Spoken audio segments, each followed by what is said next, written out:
Hello everyone. बऱ्याच दिवसातून hello होत आहे आपलं, पण हरकत नाही.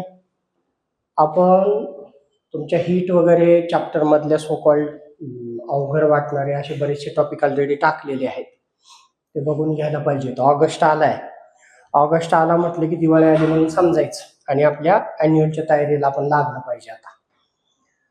परंतु बऱ्याच वेळा असं होतं की आपल्याला एखाद्या विषयाची भीती वाटते, त्याच्या पेपरची भीती वाटते. याच्या मागची कारण काय असतात बघा, त्या गोष्टीला आपण पूर्णपणे समजून घेतलेलं नसतं. आणि आपले फेवरेट आहेतच तुकाराम महाराज, अर्थे विना पाठांतर कासया करावे, व्यर्थचे मरावे घुकुनिया. जी गोष्ट अर्थ माहीत नसताना फक्त घोकंपट्टी केली तर त्यानं ज्ञान वाढत नाही, नॉलेज बिल्ड होत नाही. आणि त्याच्यामुळं आपण ऑलमोस्ट आपण प्रत्येक लेक्चरच्या वेळेस सांगतो की भूकंपट्टी करू नका, कन्सेप्ट समजून घ्या. या सगळ्या कन्सेप्टच्या माग खास करून आज आपण बोलणार आहोत केमिस्ट्री विषयी बोलणार आहोत. आणि आपण दावा काय केलाय बघा, आत्ता जे काही या 1-2 लेक्चरमध्ये केमिस्ट्रीचं बेसिक्स होईल, त्या बेसिकला अगदी परफेक्ट करा, केअरफुली बघा, त्याची प्रॅक्टिस करा. आणि तुम्हाला 8वी 9वी 10वी आणि इव्हन 11वी 12वीत सुद्धा केमिस्ट्रीच्या बेसिक विषयी काहीही इश्यू येणार नाही. एवढ्या डेप्थनं आपण हे कव्हर करायचा प्रयत्न करूया. मोस्टली हे जे टॉपिक्स आहेत ते लागणार 9वी 10वी साठी आहेत, पण 8वी सुद्धा याला बेसिक म्हणून बघू शकते. 9वी 10वीच्या मुलांनी जास्त केअरफुली राहून बघण्याचं कारण असं आहे की याच्याशिवाय केमिस्ट्री जमणारच नाही. लक्षात घ्या, केमिस्ट्रीत सगळ्यात जास्त कंप्लेनिंगचा पार्ट काय असतो तर आम्हाला केमिकल रिॲक्शन्स कळत नाहीत, केमिकल रिॲक्शन्स लिहिता येत नाहीत, बॅलन्स करता येत नाहीत. त्याच्या मागचं रिझन काय असतं की ते केमिकल रिॲक्शन मध्ये जे फॉर्म्युले असतात ते फॉर्म्युलेच कसे बनतात याच्यावर आपलं लक्ष नसतं. आणि फॉर्म्युले बनण्याच्या अगोदर पण काही बेसिक पार्ट असतो, तो आपण ह्या आजच्या लेक्चरमध्ये घेणार आहोत. आणि फॉर्म्युले कसे बनवायचे याचं दुसरं एक लेक्चर करणार आहोत. ठीक आहे, तर आपण आपलं बेसिक चालू करूयात. याच्यासाठी आपल्याला लागणार आहे, आपला जरी आजचा टॉपिक व्हॅलन्सी असला बघा, पण व्हॅलन्सी कळायची असेल तर व्हॅलन्स इलेक्ट्रॉन्स कळावे लागतात. व्हॅलन्स इलेक्ट्रॉन्स काय आहेत कळायचं असेल तर शेल कॉन्फिगरेशन, यालाच आपण इलेक्ट्रॉनिक कॉन्फिगरेशन असं म्हणतो. हे सगळं डिटेल बघणार आहोत आपण. आणि इलेक्ट्रॉनिक कॉन्फिगरेशन समजायचं असेल तर आपल्याला अगोदर ॲटॉमिक नंबर हा काय प्रकार आहे हे समजायला पाहिजे. म्हणजे ही चेन बघा कशी आहे, एका कन्सेप्टवर दुसरा कन्सेप्ट बेस्ड आहे. आणि हाच आहे सगळ्या केमिस्ट्रीचा मूळ किंवा पाया. त्याला आपण आज क्लिअर करून पुढे बघूया. ठीक आहे, आपण एकदम 8वी पासूनच काय बघत आलोय पहा, एखाद्या ॲटमचं स्ट्रक्चर. आता ॲटम काय असतं ते अगोदर बघा. लिव्हिंग ऑर्गॅनिझम कोणताही असू द्या, युनिसेल्युलर एक पेशी असू द्या, मल्टीसेल्युलर बहुपेशी असू द्यात, म्हणजे त्याची बॉडी सेल्सची बनलेली असते असा त्याचा अर्थ आहे. ठीक आहे, आणि जसे लिव्हिंग सेलचे बनलेले असतात तसं आपल्या आजूबाजूचं सगळं जे मटेरियल नॉन लिव्हिंग आहे ते सगळं ॲटम्सचं बनलेलं असतं. आणि ते वेगवेगळ्या इलेमेंट्सचं मटेरियल असतं. काही वस्तू सोन्याच्या आहेत, काही चांदीच्या आहेत, काही लोखंडाच्या आहेत, काही कॉपरच्या आहेत. हेच आहे मॅटर. आणि या वस्तू हे जे आहेत मॅटर, हे इलेमेंट्स आहेत त्याचे, ज्याच्यापासून त्या वस्तू बनतात. आणि मग हे इलेमेंट्स कशाचे बनले तर त्याचं उत्तर आहे ॲटम्स पासून बनले. ठीक आहे, म्हणजे बेसिकली काय तर आपल्या आजूबाजूचं सगळं जे निर्जीव जग आहे, नॉन लिव्हिंग आहे, ते ॲटम्सचं बनलेलं आहे. ठीक आहे, मग परत ते आलंच, मग लिव्हिंगच्या आतमध्ये ॲटम्स वगैरे नसतात का तर असतात. आपण जे फूड खातो, पाणी पितो समजा, तर त्याच्यात कोण आहे, हायड्रोजन आणि ऑक्सिजन, H2O. तर हायड्रोजन पण इलेमेंट आहे, ऑक्सिजन पण इलेमेंट आहे. आपण श्वास घेतो ऑक्सिजन, बाहेर सोडतो कार्बन डायऑक्साईड, कार्बन आणि ऑक्सिजन पण इलेमेंट्स आहेत. हे सगळे इलेमेंट्स ॲटम्सचे बनलेले असतात. सगळ्यांच्या ॲटमचं स्ट्रक्चर सेमच असतं. काय स्ट्रक्चर असतं बघा, मध्ये असतो न्यूक्लियस आणि बाजूला असतात शेल्स ऑर ऑर्बिट्स. शेल आणि ऑर्बिट याच्यामध्ये टेक्निकली फरक आहे. हा जो डिफरन्स आहे तो तुम्हाला 11वी 12वीत गेल्यानंतर बघायला मिळेल, तेवढ्या डेप्थमध्ये जायचं काही कारण नाही. हा जो मधला आहे हा आहे न्यूक्लियस आणि हे जे त्याच्या बाजूचे आहेत these are called orbits or shells. शेलच्या आत ऑर्बिट्स असतात ऍक्च्युली. आपण इथं जो शब्द वापरणार आहोत तो मेनली शेल्स वापरणार. ठीक आहे. कक्षा म्हणजे हा जर सूर्य पकडला तर हे त्याच्या बाजूला फिरणारे ग्रह आहे. प्लॅनेटरी सिस्टीमचं स्ट्रक्चर जसं मॉडेल जसं आहे तसं. आता इथं काय आहे बघा, these are the fixed path, की याच्यातून कोण पळत असतात न्यूक्लियसच्या बाजूला. त्याचं उत्तर आहे इलेक्ट्रॉन्स. न्यूक्लियसच्या बाजूला गोल गोल गोल गोल फिरतात कोण, त्याचं उत्तर आहे इलेक्ट्रॉन्स. ठीक आहे. एका इलेक्ट्रॉनवर एक निगेटिव्ह चार्ज असतो आणि न्यूक्लियसच्या पोटात असतात प्रोटॉन्स. एका प्रोटॉनवर एक पॉझिटिव्ह चार्ज असतो. दाखवतोय कसं बघा, P1+ आणि इलेक्ट्रॉन 1-. हे त्याचं नोटेशन आहे. ठीक आहे, डिनोट करतात तसं. मग असं आपण थोडक्यात समजूयात, कोणत्याही इलेमेंटच्या ॲटमच्या पोटात, पोट कोण आहे त्याचं, न्यूक्लियस, असतात प्रोटॉन्स ज्याच्यावर असतो पॉझिटिव्ह चार्ज, आणि त्याच्या बाजूला फिरत असतात ते कोण असतात, इलेक्ट्रॉन्स. एका इलेक्ट्रॉनवर एक निगेटिव्ह चार्ज असतो. दुसरी महत्वाची गोष्ट, इलेमेंट कोणताही असू द्या, सोनं असू द्यात, चांदी असू द्यात, लोखंड असू द्यात, तांबा असू द्यात, ॲल्युमिनियम असू द्यात, प्रत्येक इलेमेंटकडं त्याच्या ॲटमच्या आत जेवढे प्रोटॉन्स असतात तेवढेच इलेक्ट्रॉन्स असतात. म्हणजे त्यांचा नंबर बॅलन्स्ड आहे. याचा दुसरा अर्थ कळला का? तुम्ही एक वर्ड ऐकलाय, तुम्ही एक सेंटेन्स ऐकलंय, ॲटम्स आर इलेक्ट्रॉनिकली न्यूट्रल. म्हणजे ॲटमवर कोणताही चार्ज नसतो. का? त्याचं उत्तर इथं आहे. का? तर त्याच्याकडे जेवढे प्रोटॉन्स असतात तेवढेच इलेक्ट्रॉन्स असतात. याचाच अर्थ त्याच्याकडे जेवढे पॉझिटिव्ह चार्जेस असतात तेवढेच निगेटिव्ह चार्जेस असतात. फॉर एक्झाम्पल, एखाद्या ॲटमकडं 10 प्रोटॉन्स आहेत, 10 प्रोटॉन्स आहेत म्हणजेच 10 पॉझिटिव्ह चार्जेस आहेत, आणि 10 इलेक्ट्रॉन्स आहेत म्हणजेच 10 निगेटिव्ह चार्जेस आहेत. +10 and -10 टोटल किती होईल? 0. आणि म्हणून त्या ॲटमवर कोणताही चार्ज नसतो. यालाच काय सेंटेन्स वापरतो आपण? Atoms are electronically neutral. ठीक आहे. हे आता बघा, आपला पहिला कन्सेप्ट आता इथं आला. जे काय आपल्याला लागणार नाही त्या गोष्टी आपण हटवूयात, म्हणजे आपल्याला जागा आहे. ठीक आहे. चला, काय आला आता बघा, इथं कन्सेप्ट येतो ॲटॉमिक नंबर. आता इथं बघाल तुम्ही, हे वेगवेगळे इलेमेंट्स आहेत, त्या प्रत्येकाला थोडक्यात दाखवण्यासाठी काय लिहिलेत, हे त्यांचे सिम्बॉल्स, जे चिन्ह लिहिले त्याची. बरोबर. तसं समजा कुठलाही एक इलेमेंट आहे, त्याला आपण काय म्हणूयात, एक्स. एक्स हा इलेमेंट आहे, तर त्याच्या डाव्या लेफ्ट साइडच्या बॉटमला झेड आणि लेफ्ट साइडच्या डोक्यावर ए असे 2 सिम्बॉलना आपण एखादा इलेमेंट, तुम्ही जर पिरियडिक टेबल बघाल तर त्याच्या पायथ्याला, बॉटमला आणि डोक्यावर असे 2 नंबर दिसतील.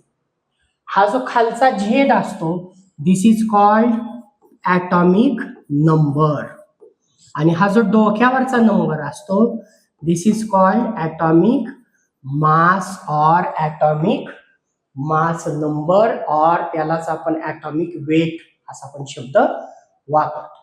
ठीक आहे. मग आता पुढचा प्रश्न आहे की ॲटॉमिक नंबर म्हणजे काय? त्याचं काय उत्तर आहे? कोणत्याही इलेमेंट्सकडं असणारं, ॲटमकडं असणारं, इलेमेंटच्या ॲटमकडं, कोणत्याही इलेमेंटच्या ॲटमकडं असणारे number of protons or electrons is called its atomic number. कोणत्याही ॲटमकडं किती प्रोटॉन्स आहेत, पण आपण आत्ताच काय बघितलं 2 मिनिटापूर्वी, त्याच्याकडं जेवढे प्रोटॉन्स असतात तेवढेच इलेक्ट्रॉन्स असतात. त्याच्यामुळं प्रोटॉनचा नंबर घ्या और इलेक्ट्रॉनचा नंबर घ्या, कुणाचा पण नंबर घ्या, नंबर तोच असणार आहे. तर त्या नंबरलाच म्हणतात ॲटॉमिक नंबर. लक्षात घ्या काय चाललंय. त्याच्याकडे असणाऱ्या प्रोटॉन्सच्या म्हणजेच इलेक्ट्रॉन्सच्या, म्हणजेच काय म्हणतोय, दोघांचा नंबर सेमच, त्या नंबरला म्हणतात ऍटॉमिक नंबर. आणि एखाद्या ऍटमच्या पोटातले नंबर ऑफ प्रोटॉन्स आणि नंबर ऑफ न्यूट्रॉन्स दोघांच्या टोटलला बेरजेला म्हणतात त्याचा ऍटॉमिक मास. इथं आपल्याला ऍटॉमिक मास विषयी जास्त काय बोलायचं नाही. थोडक्यात काय सांगूयात, वरचा नंबर मायनस खालचा नंबर केलं की आपल्याला नंबर ऑफ न्यूट्रॉन्स मिळतात. न्यूट्रॉन बघा परत एकदा, प्रोटॉन आणि इलेक्ट्रॉनचा नंबर स्ट्रिक्टली एलिमेंट कोणताही असो त्याच्या ऍटम मध्ये या दोघांचा नंबर एक्झॅक्टली सेमच असतो. न्यूट्रॉनचा नंबर मात्र यांच्या एवढाच असूही शकतो किंवा याच्यापेक्षा 1, 2, 3 न एक्स्ट्रा असू शकतो. ठीक आहे. चला आता प्रश्न काय निर्माण झाला, आता आपल्याला कळलं ऍटॉमिक नंबर काय, त्या इलेमेंट कडं त्याच्या ऍटम मध्ये असणारे नंबर ऑफ प्रोटॉन्स और इलेक्ट्रॉन्स. ठीक आहे. मग आता हायड्रोजनचा ऍटॉमिक नंबर 1 आहे, याचाच अर्थ त्याच्याकडं एक इलेक्ट्रॉन आणि एक प्रोटॉन आहे असं झालं.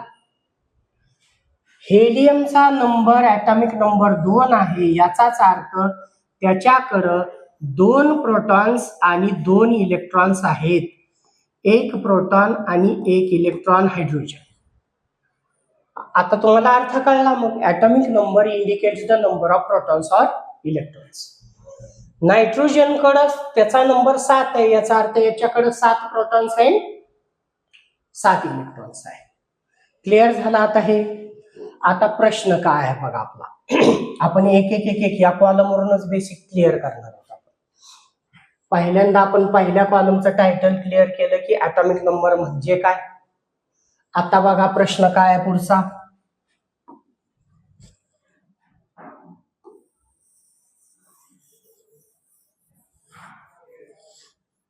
काय प्रश्न आहे बघा. आताच काय बघितलं होतं आपण, प्रोटॉन्स हे न्यूक्लियस मध्ये असतात, न्यूट्रॉन्स सुद्धा न्यूक्लियसच्या आतच असतात. न्यूक्लियसच्या आत प्रोटॉन आणि न्यूट्रॉन असतात आणि बाहेर कोण फिरत असतात, इलेक्ट्रॉन्स. कशात फिरत असतात, ऑर्बिट्स. ठीक आहे. आता प्रश्न असा आहे की तो ऑर्बिट तर एक नाही, 1, 2, 3, 4 पण सगळ्यांकडे तेवढेच ऑर्बिट असतात असं नाही. पण आपला प्रश्न आहे कुणाकडे किती ऑर्बिट्स असतात. त्याचं उत्तर आहे कुणाकडे किती इलेक्ट्रॉन्स आहेत त्याच्यावर डिपेंड करतं त्याच्याकडे किती ऑर्बिट्स आहेत. म्हणजे कसं बघा, त्याच्या अगोदर थोडंसं बेसिक अजून थोडं काय आहे बघा. न्यूक्लियस पासून लगेचच जवळ असणाऱ्या ऑर्बिटला म्हणतात के शेल, त्याच्या पुढच्याला म्हणतात एल, त्याच्या पुढच्याला म्हणतात एम, त्याच्या पुढच्याला म्हणतात एन. अशा मॅक्झिमम किती शेल्स असू शकतात, त्याचं उत्तर आहे 10वीतल्या लोकांना जास्त कळेल चांगलं, आणि 11-12तल्याला अजून जास्त चांगलं कळेल 7. ठीक आहे. आपण इथं तेवढे दाखवणार नाहीत कारण 20 पर्यंत एवढ्याची गरज पडत नाही. न्यूक्लियस पासून बाहेर जाईल तसं. दुसरी गोष्ट, न्यूक्लियसला न्यूक्लियस म्हटलंय तर न्यूक्लियसच्या बाहेरच्या पार्टला म्हणतात एक्स्ट्रा न्यूक्लियर पार्ट. ठीक आहे. म्हणजे protons and neutrons are present in the nucleus, therefore these are also called as nucleons. And electrons are present in the extra nuclear part, म्हणजे न्यूक्लियसच्या बाहेर, in shells. Shells are named as KLMN, कुठून, आतून बाहेर, किंवा त्यांनाच 1, 2, 3, 4 असे पण number देतात. पण मोस्टली काय यूज करतो आपण, KL. पण मग एक्सप्लेन करताना काय म्हणणार आहोत आपण, first shell, second shell, third shell. हे नीट आत्ताच समजून घ्या. याचं पुढचं जे काही डिस्कस करणार आहोत आपण ते सगळं याच्यावरच डिपेंड आहे. ठीक आहे. चला हे परत आपण क्लिअर करून घेऊयात म्हणजे जास्त गिचमेंट काला होत नाही. हे इथं, सॉरी हे इथं, हे जे आहे ते कसं,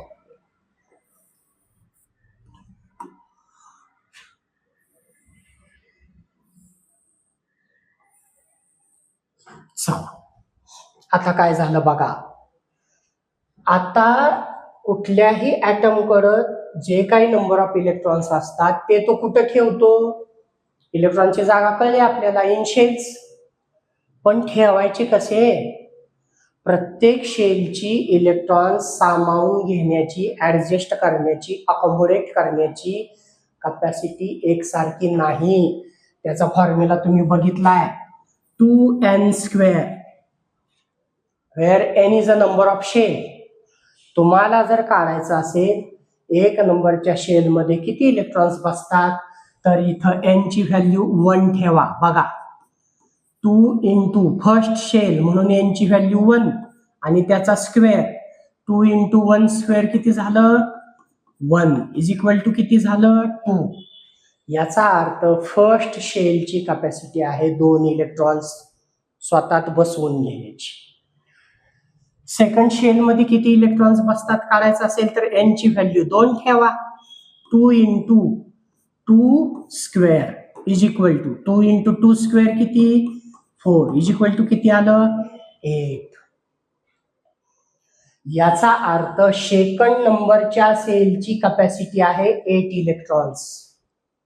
अशीच थर्ड ची काढू शकता तुम्ही, फोर्थ ची काढू शकता तुम्ही, फिफ्थ ची काढू शकता तुम्ही. आणि त्यानुसार आपल्या लक्षात येईल की पहिल्या शेलमध्ये 2 इलेक्ट्रॉन्स बसतात, दुसऱ्या शेलमध्ये 8 इलेक्ट्रॉन्स बसतात, तिसऱ्या शेलमध्ये कॅल्क्युलेट कराल तर 2 इंटू 3 चा स्क्वेअर 9 इंटू 2 18 येईल. ठीक आहे, ह्या झाल्या शेलच्या कॅपॅसिटीज. म्हणजे ऑल ओव्हर याच्यावरून काय क्लिअर झालं, सगळ्या शेलच्या कॅपॅसिटीज एकसारख्या नाही. क्लिअर आहे, ओके. आता बघा काय चाललंय. आता हायड्रोजन आहे, त्याचा ऍटॉमिक नंबर 1 आहे, याचाच अर्थ काय आपण बघितला मागाशी. ऍटॉमिक नंबर 1 आहे याचाच अर्थ त्याच्याकडे 1 प्रोटॉन आणि 1 इलेक्ट्रॉन आहे. मग तर तो हायड्रोजन आपला 1 इलेक्ट्रॉन कुठं ठेवेल, तर पहिल्या शेलमध्ये. आताच काय बघितलं तुम्ही, फर्स्ट शेलची कॅपॅसिटी 2 आहे पण ह्याच्याकडे इलेक्ट्रॉन एकच आहे. तर तो काय करतो, हा हायड्रोजन, त्याच्याकडे जेवढे प्रोटॉन म्हणजे 1 प्रोटॉन आणि 1च इलेक्ट्रॉन, तर आपला 1 इलेक्ट्रॉन तो फर्स्ट शेल मध्ये ठेवून देतो. नंतर हेलियम, हेलियमचा नंबर किती आहे, 2. नंबर 2 चा अर्थ काय, त्याच्याकडे 2 प्रोटॉन्स आणि 2 इलेक्ट्रॉन्स आहेत. मग हेलियमचं चित्र कसं काढायला ऍटमचं, बघा, 2 प्रोटॉन्स त्याच्या न्यूक्लियस मध्ये आणि 2 इलेक्ट्रॉन्स फर्स्ट शेल मध्ये. रिझन काय, आताच बघितलंय तुम्ही रिझन, की पहिल्या शेलची कॅपॅसिटी किती असते, 2 इलेक्ट्रॉनची. तर हे 2 इलेक्ट्रॉन्स बसले तिथं. This is hydrogen, this is helium. मग आला लिथियम, त्याच्याकडे 3 नंबर आहे त्याचा atomic number. This means lithium has got 3 protons in its nucleus and 3 electrons in its shells. मग आता ह्याचं चित्र कसं होईल बघा, लिथियम न्यूक्लियस मध्ये किती, 3 प्रोटॉन्स, बाहेर किती इलेक्ट्रॉन्स, 3 इलेक्ट्रॉन्स. परंतु आताच बघितलंय पहिल्यामध्ये 3 बसू नाही शकत, फक्त किती बसतात, 2 आहेत त्याच्याकडं 3. मग 3 पैकी पहिल्या शेल मध्ये 2 इलेक्ट्रॉन्स आणि राहिलेला 1 will be sent in the further away shell, that is second shell, 1 electron. काय झालं बघा, त्याच्याकडं 3 इलेक्ट्रॉन्स होते परंतु पहिल्या ऑर्बिटची कॅपॅसिटी 2 चीच आहे, म्हणून 3 पैकी 2 पहिल्यात गेले आणि राहिलेला 1 दुसऱ्यात गेला. आता काय होईल, 4 चं काय होईल, पहिल्यात 2 दुसऱ्यात 2, 4. 5 चं काय होईल, पहिल्यात 2 राहिले 3, पुढं तेच हे आहे का बघा बरं. हायड्रोजनची पहिल्या शेल मध्ये 1, 1. हेलियम पहिल्या शेल मध्ये 2, 2. लिथियम 3 होता पण आउट ऑफ 3 पहिल्या शेल मध्ये 2, पहिल्या शेल मध्ये 2 दुसऱ्या शेल मध्ये एक. आलं का? म्हणजे आता ह्याला कसं वाचायला लागलो आपण? 1. पहा इथं पण तेच दिलंय. This is K, this is L, this is M N. First shell is a K shell, then second shell is L shell, then third shell. कुठून भरायला सुरुवात झाली थर्ड शेल? 11 पासून. कशी भरायला चालू झाली बघा. 4चं कसं लिहाल? पहिल्यात 2, दुसऱ्यात 2. 5चं कसं लिहाल? पहिल्यात 2, पहिली भरली, राहिले किती? 3. 3 गेले दुसऱ्यात. 6व्याचं पहिल्यात 2, राहिले 4, दुसऱ्यात. 7 पहिल्यात 2, राहिले 5, त्याच्या पुढच्यात दुसऱ्यात. 8 पहिल्यात 2, दुसऱ्यात 6. 9 2 7 10 2 8. पण आता आलो इथं, काय झालं? काय झालं? बाळ रडत होतो? ते काय म्हणताय बघा. आपण मगाशी बघितलं इथं पहिल्याची कॅपॅसिटी 2 आहे, तोपर्यंत ते भरलं. पहिल्यात 1 होतं, पहिल्यातच 2 होते, पहिल्यातच. पण 3 आले तर पहिल्याची कॅपॅसिटी संपली, तर एक्स्ट्रा जो होता तो कुठे गेला? नेक्स्ट. तसं आता इथं पहिली शेलची कॅपॅसिटी 2 होती, पहिली भरली. दुसरीची 8 होती, दुसरी पण भरली. म्हणजे आता इथून पुढचे electrons will be put into the third shell. म्हणजे पहिली शेल भरली, दुसरी शेल भरली, आता तिसऱ्या शेलमध्ये इलेक्ट्रॉन जायला लागतील. पहिली कितीला भरली? 2 आणि 8 10 आहे का? 10 बघा. आता आला पुढचा सोडियम, तो किती? 11. 11त काय झालं? पहिल्यात ठेवले 2, पहिली भरली, 11 पैकी 2 गेले 9. आता दुसऱ्यात 9 बसावेत का? नाही. दुसऱ्याची आपल्या फॉर्म्युल्यानुसार 2n², या फॉर्म्युल्यानुसार दुसऱ्याची कॅपॅसिटी किती आहे? 8. आणि इथं तर 9 आहेत. मग त्या 9 पैकी 8 जातील दुसऱ्यात. सॉरी,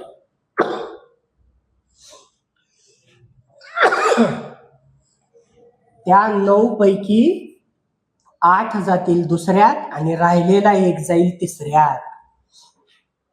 असं करून करून बघा आता 15 मध्ये काय? पहिल्यात 2, दुसऱ्यात 8, 8 आणि 2 10 आणि राहिलेले तिसऱ्यात 5. 2 8 5. 17 कसं कराल? 2 8 7. 13 कसं कराल? 2 पहिल्यात, पहिल्याची कॅपॅसिटी संपली, आहे 13, राहिलेत 11. मग काय कराल? दुसऱ्यात 8, 2 आणि 8 10. बघा जरा, हे सगळं आता क्लिअर करतो मी. ओके, बघा 13 आहे इथं. 13 तर पहिल्यात त्या 13 आउट ऑफ 13 पहिल्यात किती? 2, राहिले 11. 11 पैकी दुसऱ्यात किती बसू शकतात? 8, राहिले 3 आणि मग गेले तिसऱ्यात 3. दिस इज 2 8 3. आपल्याकडे असलेले इलेक्ट्रॉन्स एखाद्या एलिमेंटचा ॲटम त्याच्या शेल्समध्ये कशा प्रकारे ठेवतो, त्या इलेक्ट्रॉनच्या अरेंजमेंटलाच म्हणतात इलेक्ट्रॉनिक कॉन्फिगरेशन. नाव खूप अवघड वाटतं, ऐकताना कसं तरी होतं, जीव घाबरा होतो. तसं करायची काही सुद्धा कारण नाही. This is electronic or shell configuration. Configuration शब्द जास्त अवघड वाटतो. काय म्हणूयात? साधा सिंपल. ॲटम आपल्याकडचे इलेक्ट्रॉन्स त्याच्या ऑर्बिट्समध्ये कशा प्रकारे अरेंजमेंट करतो त्यांची, त्यालाच म्हणतात इलेक्ट्रॉनिक कॉन्फिगरेशन. कशा प्रकारे ठेवतो तर बघितलं कसा ठेवतो. ह्याच्या बिचाऱ्याकडे एकच आहे तर त्यानं फर्स्ट मध्ये 1 ठेवला. याच्याकडे 2 आहेत, त्यानं पण फर्स्ट मध्ये 1 ठेवले, 2 ठेवले. हेलियम लिथियम कडे 3 आहेत, पण फर्स्टची कॅपॅसिटी 2च आहे. त्याच्यात त्यानं 2 ठेवले आणि राहिलेला पुढच्यात टाकला, म्हणून त्याचं कॉन्फिगरेशन झालं 2-1. नायट्रोजन कडे 7 आहेत, त्याच्यातले त्यानं ठेवले 2 पहिल्यात, राहिले 5. तर दुसऱ्यात 5 बसतात का? बसतात. 8 पर्यंत बसू शकतात. त्यानं राहिलेले 5 टाकले त्याच्यात, झालं कॉन्फिगरेशन 2-5. काय अवघड आहे याच्यात? ठीक आहे. तसंच अजून एखादं एक्झाम्पल कुणाचं बघूयात आपण. सिलिकॉन बघा, त्याच्याकडे किती आहेत? 14. आउट ऑफ 14 काय करेल तो? आउट ऑफ 14 पहिल्यात किती ठेवेल? 2 ठेवेल. त्याच्यानंतर दुसऱ्यात किती ठेवेल? 8 ठेवेल. बरोबर आहे, 8 ठेवेल. पहिल्यात 2, दुसऱ्यात 8. 8 आणि 2 10 आहेत, त्याच्याकडे 14. तर राहिलेले 4 तिसऱ्यात. झालं कॉन्फिगरेशन 284. ठीक आहे. आता या सगळ्यांपेक्षा थोडस वेगळं कुणाचं आहे? आता वर रूल काय सांगितला आपण? रूल असा सांगितला की असं सांगितलं की तो रूल आहे. ठीक आहे.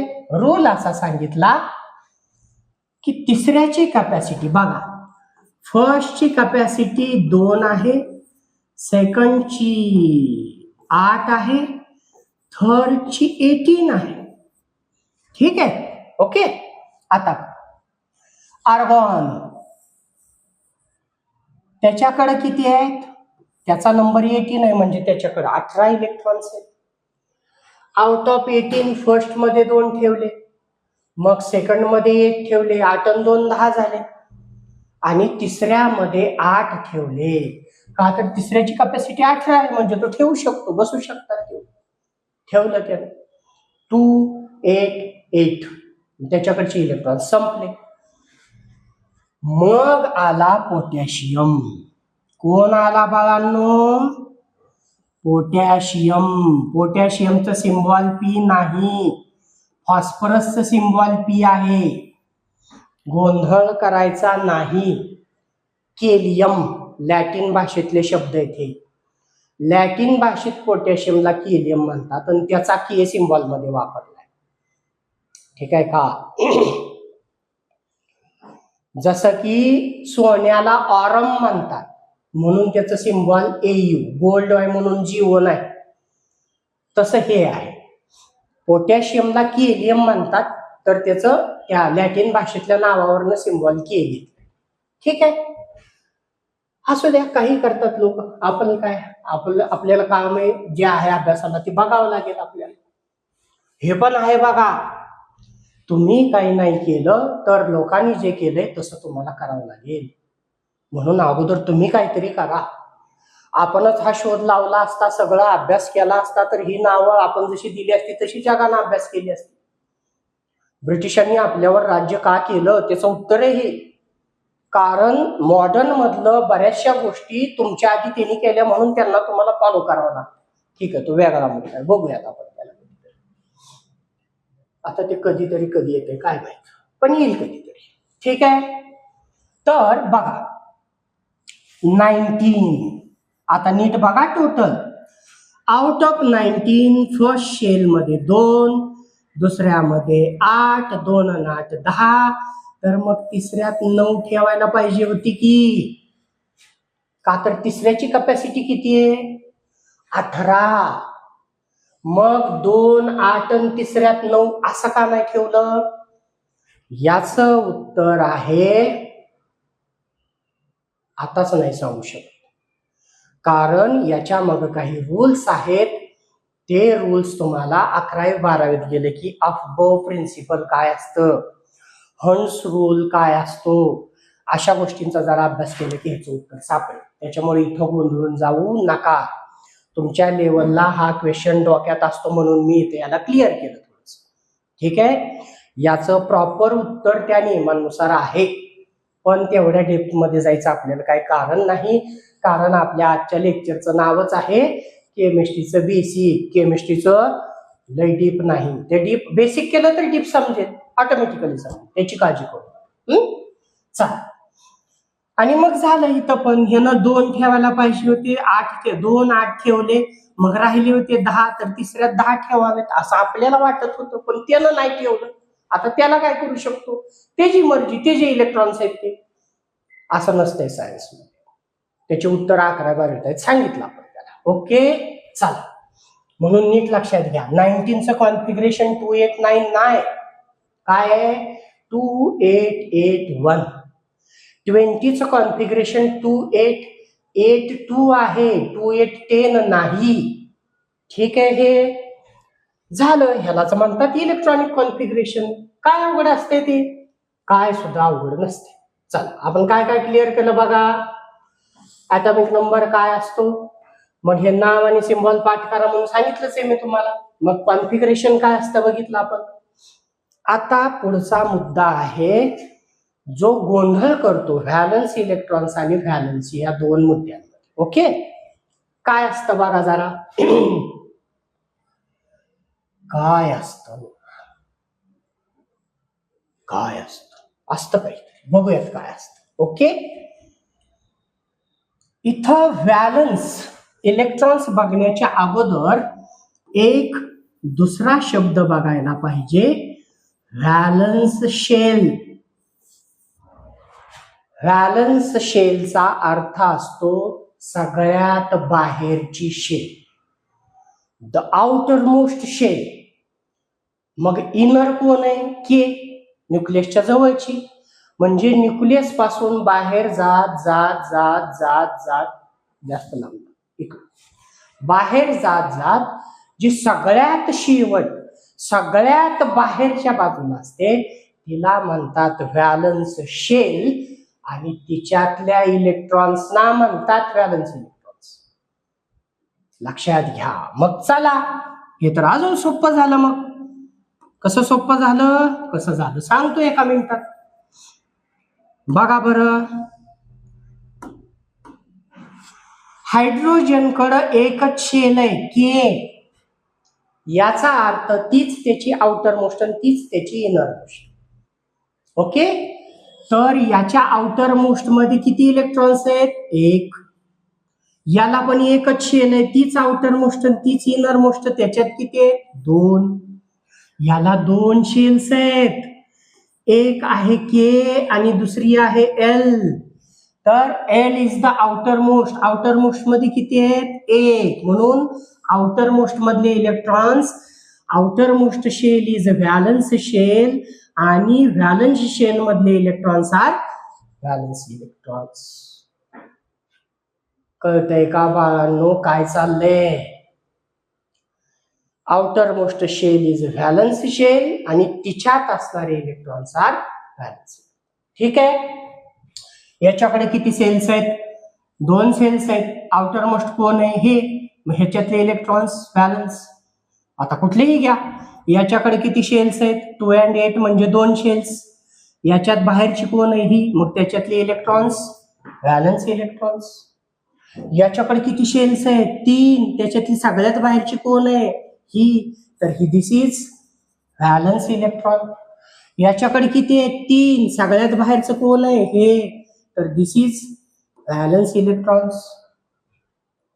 हा कन्सेप्ट आहे आपला व्हॅलन्स इलेक्ट्रॉन्स. ठीक आहे, अगोदर त्यासाठी आपण समजून घेतलं व्हॅलन्स शेल काय, मग बघितलं व्हॅलन्स इलेक्ट्रॉन्स काय, आणि मग आज आपण येणार आहोत आजच्या आपल्या चॅप्टरचं जे टायटल आहे व्हॅलन्सी. मग मी डायरेक्ट टायटल मध्ये ही सगळी नावं का नाही घातली, atomic number, electronic configuration, valence electrons आणि मग व्हॅलन्स. कारण आपल्याला हे बघायचं होतं की कुठलाही एक कन्सेप्ट समजायचा असेल तर त्याच्यासाठी अगोदरचे किती समजावे लागतात. समजलं का बाळांनो. ठीक आहे, मग येऊयात आपण आपल्या मेन मुद्द्यावर, गुद्द्यावर नाही, मुद्द्यावर. आता बघा, सायंटिस्टच्या असं लक्षात आलं अभ्यास करताना की कुठलाही एलिमेंटचा ॲटम किंवा तो एलिमेंट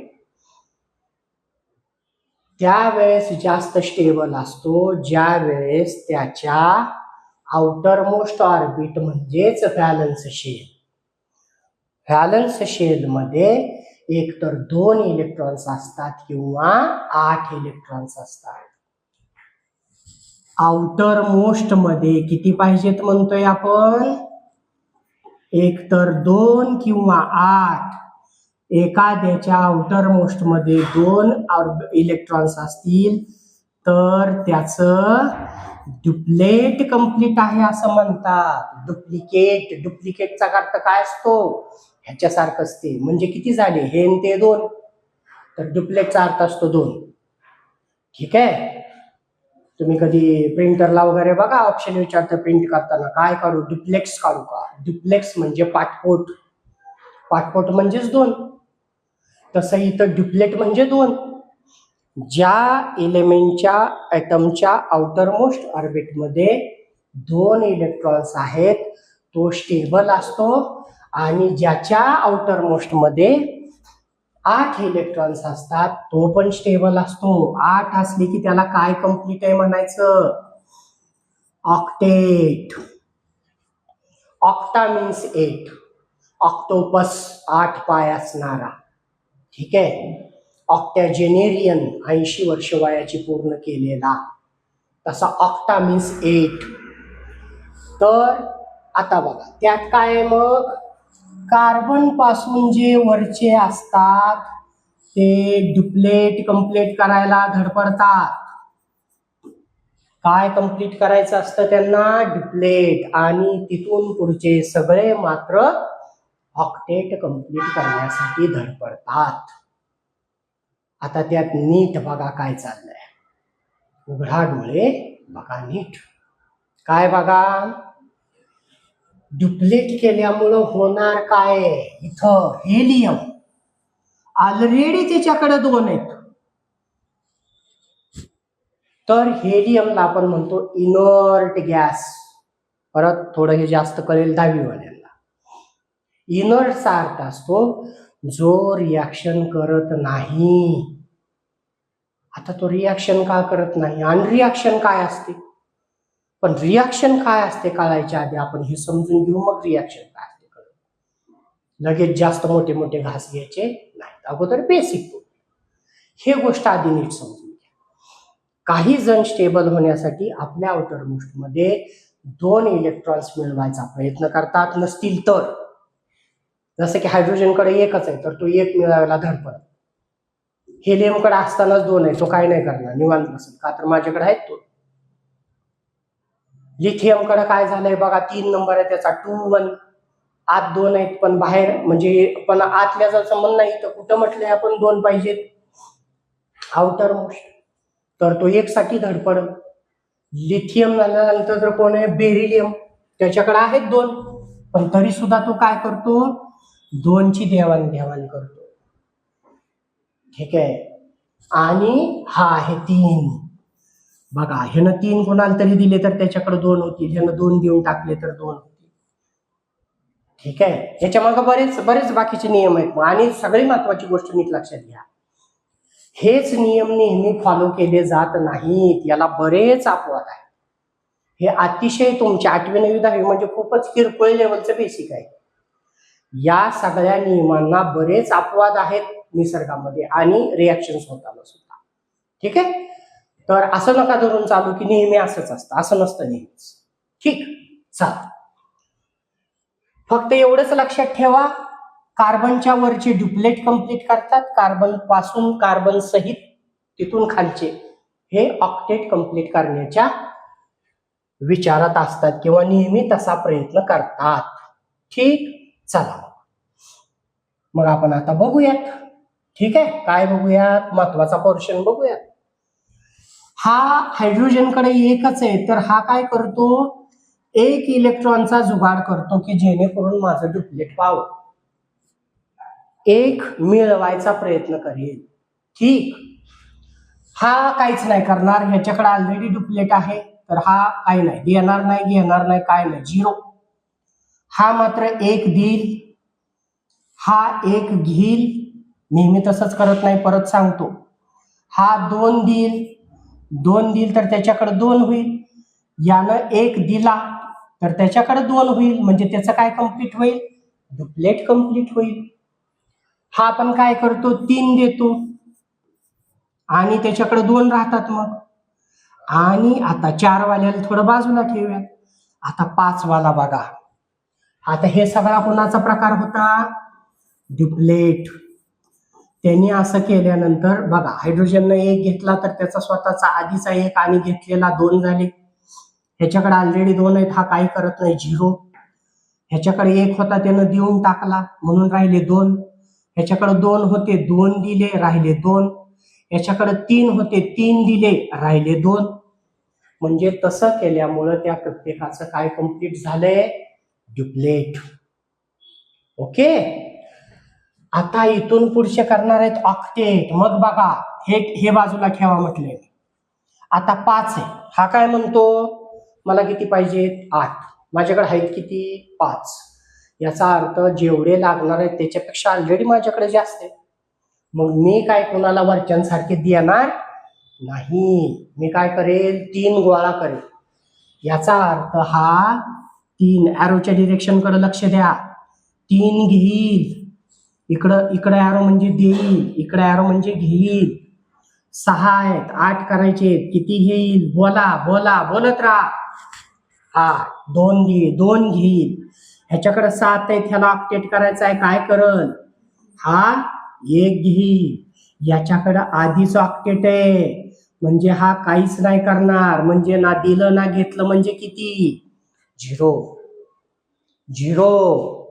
नंतर याच्याकडे 2, 8, 1, 1. बघा आता हा काय म्हणतो? मी जर हा 1 दिला तर हा ऑर्बिटच गायब होईल, यात काहीच नाही. जसं इथं झालं होतं, 1 दिला, ऑर्बिट गायब, हाच आउटर मोस्ट. 2 दिले, ऑर्बिट गायब, हाच आउटर मोस्ट. तसं हा म्हणतो, मी काय करतो? 1 देऊन टाकतो, 1 देतो, 1 दिला की माझा आउटर मोस्ट कोण झाला? हा. आणि त्या आउटर मोस्ट मध्ये किती आहेत? 8. म्हणून माझा काय कम्प्लीट झाला? ऑक्टेट. तसं बघायला गेलं तर ह्याला ऑक्टेटला कमी किती आहेत? 7. मग तो म्हणतो 7 गोळा करत करण्यापेक्षा आपला 1 देऊन टाका आणि ऑक्टेट कम्प्लीट करा. ठीक आहे हे. नंतर हा म्हणतो 6 कमी पडतायत, 6 गोळा करण्यापेक्षा एक काम करा, 2 देऊन टाका. मग हा म्हणतो 3 कमी आहेत, 5. ओके, मग 5 गोळा करण्यापेक्षा 3 देऊन टाका. हा 4 वाला ठेवा जरा, कारण त्याच्याकडे बघा, हा पण ठेवलाय आपण, हा पण ठेवलाय. पुढं हा 5 आहे, हा म्हणतो नाही, आता मला 3 ची गरज आहे, आहेत माझ्याकडे 5. म्हणजे कोणासारखा आला परत तो याच्यासारखा. मग हा काय म्हणतो? चला 5 देण्यापेक्षा 3. बघा इथं सुद्धा ऑप्शन होता त्याच्याकडं, 5 द्या 8 होईल. पण तो म्हणतो की माझ्याकडे जास्त आहेत. तो म्हणतो म्हणजे ऍटम्स काय जिवंत नसतात, तो म्हणतो, तो सांगतो, हे कळायला. ओके. हा काय म्हणतो मग की माझ्याकडे 5 आहेत, कमी पडतायत 3, मग मी 3 घेतो. हा 6 वाला म्हणतो 6 देण्यापेक्षा मी पण काय करतो? मग 2 घेतो. 7 वाला म्हणतो मग 7 देण्यापेक्षा मी पण काय करतो? 1 घेतो. आणि मग पुढचा आला 288, पुन्हा त्याच्याकडे 8 आहेत, म्हणजे परत 0, काय नाही करणार. ठीक आहे, ऑलरेडी ऑक्टेट कम्प्लिटेड. बघा याचा अर्थ इथं ऑलरेडी ऑक्टेट कम्प्लिटेड आहे, इथं ऑलरेडी डुप्लेट कम्प्लिटेड आहे, आणि इथं याच्या खालचा जो आर्गॉन आहे तिथं सुद्धा ऑलरेडी ऑक्टेट कम्प्लीट आहे. नीट लक्षात घ्या. आणि हे जे 4 वाले असतात, आता झालंय का आधी बघू, मग 4 वाल्याविषयी. काहींनी इलेक्ट्रॉन्स घेतलेत, इकडे ॲरो म्हणजे घेतलेत, इकडे ॲरो म्हणजे दिलेत.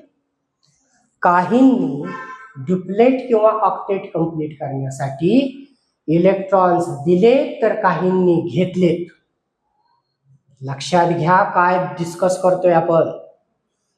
ऑक्टेट किंवा डुप्लेट करण्यासाठी किती नंबर ऑफ इलेक्ट्रॉन्स दिले का घेतले, त्या दिल्या घेतल्या वचनांचं काय नाही, दिल्या किंवा घेतलेल्या नंबर ऑफ इलेक्ट्रॉन्सलाच म्हणतात व्हॅलन्सी.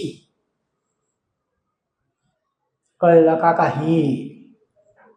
डुप्लेट किंवा ऑक्टेट कंप्लीट करायला बघा, आता दोन्हीत गोंधळ पुन्हा करू नका. आउटर मोस्ट ऑर्बिट मध्ये किती इलेक्ट्रॉन्स आहेत देण्या घेण्याच्या अगोदर, that number was called valence electrons already present in the outer most orbit. पण ऑक्टेट कंप्लीट नाही किंवा डुप्लेट कंप्लीट नाही, म्हणून सगळ्यात बाहेरच्या ऑर्बिट मधून इलेक्ट्रॉन्स एकतर दिले गेले किंवा घेतले गेले. परत दुसरी महत्वाची गोष्ट, इलेक्ट्रॉन्स आउटर मोस्ट ऑर्बिट मधूनच दिले घेतले जातात. त्याला डी ब्लॉक, परत 10वी वाले 11वी 12वी वाले डी ब्लॉक मध्ये काही अपवाद आहेत की ते आतमधले पण घेतात, पण ते 11वी 12वीत आहे. आता त्याचा गोंधळ घालायचं कारण नाही.